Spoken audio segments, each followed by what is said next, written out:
Hey Roblox builders, it's Kurt Monkey here. I work on the packages team, and we wanted to run you through how and why you should think about using packages in your creative workflows. This short three-part series will be for creators who are brand new to packages, as well as those who have used packages before but may be looking for ways to use them more effectively in their projects. This first video, Package Introduction and Basics, will cover what is a package, when to use a package, and how to create and update a package. The second video, Packages Workflows, will cover packaging different types of assets, update options, the package right-click menu options, how the system can help with collaboration across team members and place files, common mistakes, and how packages can act as version control for your assets. And finally, the third video, Advanced Package Usage, will cover getting the most out of your packages with embedded scripts and attributes, and touching on some future tech with smart packages, nested packages, and using the nested package plugin. And with that, let's dive into package introduction and basics. And before we get started, I did want to mention one thing about packages, that there's a lot of information in the Creator Hub under Documentation, Engine, and then if you go into Assets and Packages, this is a great source of information about package usage. Now we'll move on to some examples. So what is a package? A package is an asset that has been converted into a reusable instance. An instance is a copy and placement of something that shares identical underlying data. A good way to think about the Roblox package system is that it's very similar to blueprints in Unreal and prefabs in Unity. This may be a little confusing right now, but let's move on, and the concept should become more clear through the following example. So why should we use packages? Let's say we're making a driving experience, and we just created a lamppost. We already know we need more than one lamppost throughout this experience, and normally after creating the first lamppost, we would just start copying and pasting it around to get all the placements we needed. But here's where the package system can save a huge amount of time. If we first convert this lamppost into a package, any updates we make to one of the placements would automatically update all the other placements.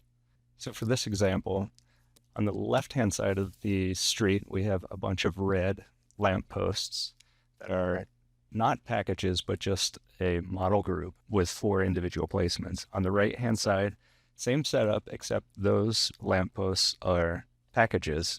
So I wanted to run you through how you would update each one of these. So let's say the art director comes to us and says, hey, I don't want a red lamppost. I want this to look more realistic, so I want it darker. I have a surface appearance here I can paste into here. This has some PBR maps attached to it. I'm also going to change the color to black. So now it looks more like a metal lamppost, something appropriate for this environment. If you notice, we've updated this one placement of this model group, but the other 3 are still red. So I have to go in and do this for each one. Paste into, change the color to black, move to the next one. Grab the post, paste my surface appearance in, change its color to black. You can see how long this is taking me for just a fairly simple change. Paste into, there we go. That was just 4 placements, right? If I had already placed 200 of these throughout my scene, I'd have to go one by one to each one, grab the post, select it, and do those operations. Or if I was smart about it, I could come in and use some filtering to get those selections a little easier, grab them all and do one modification. Okay, so let's do that same modification, but on the other side of the road where I have my packages set up. First thing I'm going to do is come in and grab my post and insert my surface appearance. The package is going to pop up a warning saying that I'm entering a modified state, which basically means I'm editing the package. And it's just because it's easy to click on something and move something around, it gives you this warning to let you know that you're starting to edit a package. You can either revert those changes or continue. So I've inserted my surface appearance. I'm going to go ahead and change my color to black. And you can tell when that warning came up and I said okay and did these modifications, this package link, the icon now is turned white, and there's a yellow exclamation mark behind the package icon. And this just lets you know that this package is in a modified state. It's no longer the same data that lives up in the Roblox server. So what you do here is just right click and come down to publish. And what this is going to do, it's going to write these modifications back up to the Roblox server where the other placements are pulling their data from. So as soon as I hit publish, you can watch these other 3 lampposts automatically receive those changes. So you saw those just automatically update, and each one of these now is at the latest version of the package data. So you can see how over many hundreds to many thousands placements, you now have a way to edit and control all of them at once instead of having to go through and one by one make edits to each and every placement. So this is huge when it comes to the iteration cycle that happens during the development of a game or experience. This saves you a ton of time. So now that you understand how packages work, let me run you through how to create a package. Over here, I'll grab my original lamppost. That's just a model group. And I'll duplicate that guy and bring him into the middle of the street. Because he's already set up as a model, he's ready to go in a package. 90% of the time when you're making a package, you want to make sure that the object or objects you're going to package up live within inside a model group. This is just kind of a best practice, and it also allows you to use the scalability that that model group affords. You can make organic objects like rocks and trees and plants, use that model scale and be able to scale them up and down in size without incurring a modified package. So it's really handy to use them in that way and get in the habit of adding everything to a model group beforehand. So here we have our lamppost again, and the only thing you have to do is just come in, right click and say convert to package. It'll give you a couple options that you can name the package, and normally it just grabs whatever the model group name is already set to. You can add a description if you'd like. And then this is an important one if you're working with a team or within a group.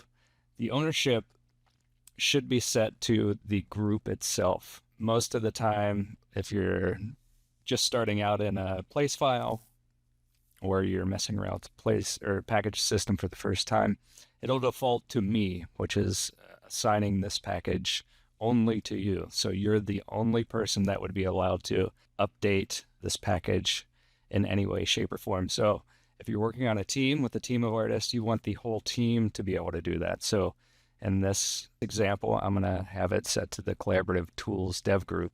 You can also allow comment here. I'm going to leave that off. So that's all you have to do is hit submit. So it successfully converted. I'm going to close this window and we can see what happened here. The only thing that really changed about this whole setup was that it added this package link.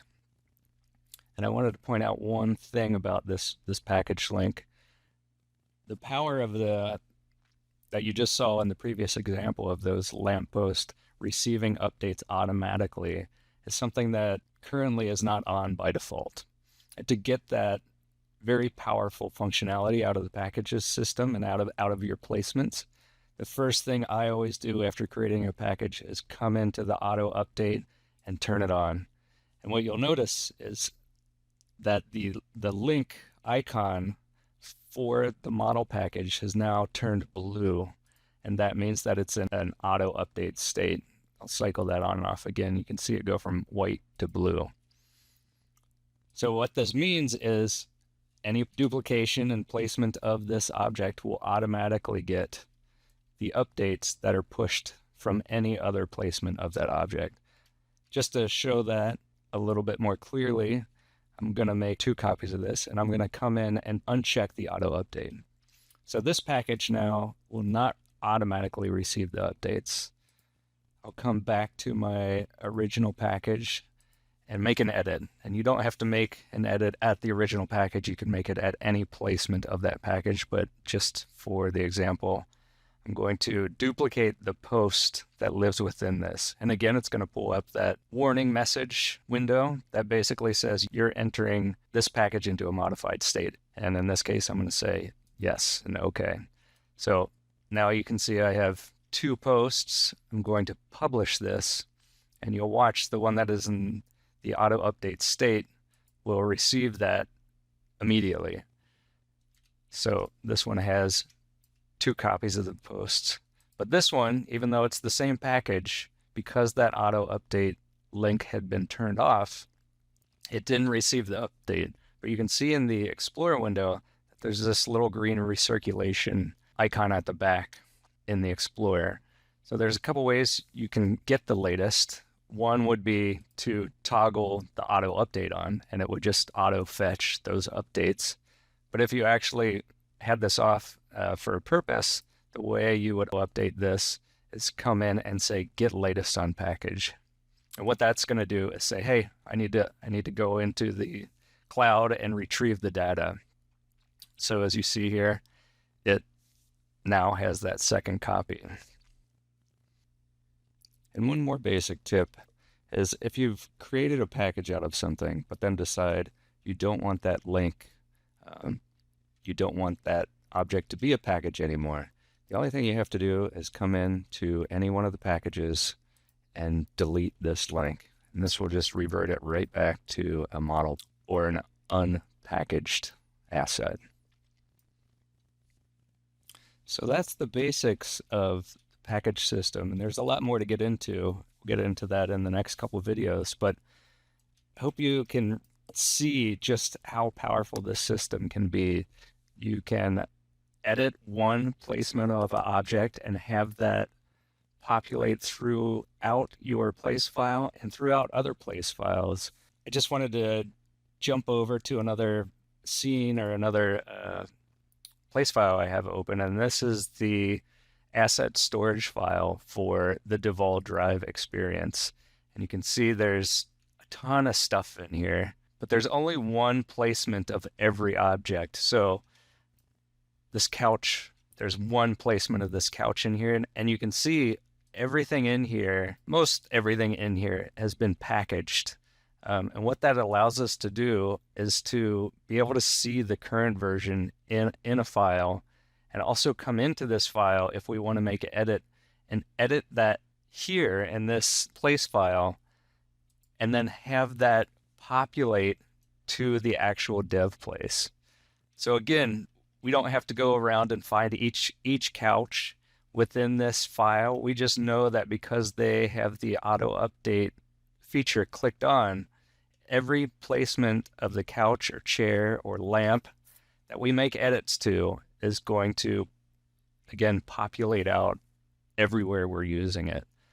So it's a huge time saver. And I know the system's a little complicated to wrap your mind around at first, but once you do, you'll recognize how powerful the system is and how much time it's going to save you on iteration. And that's it for this intro into packages. In the next couple videos, we'll dive a little deeper into other ways that you can use this in a more powerful way. So stay tuned and check out the next 2 videos in this series.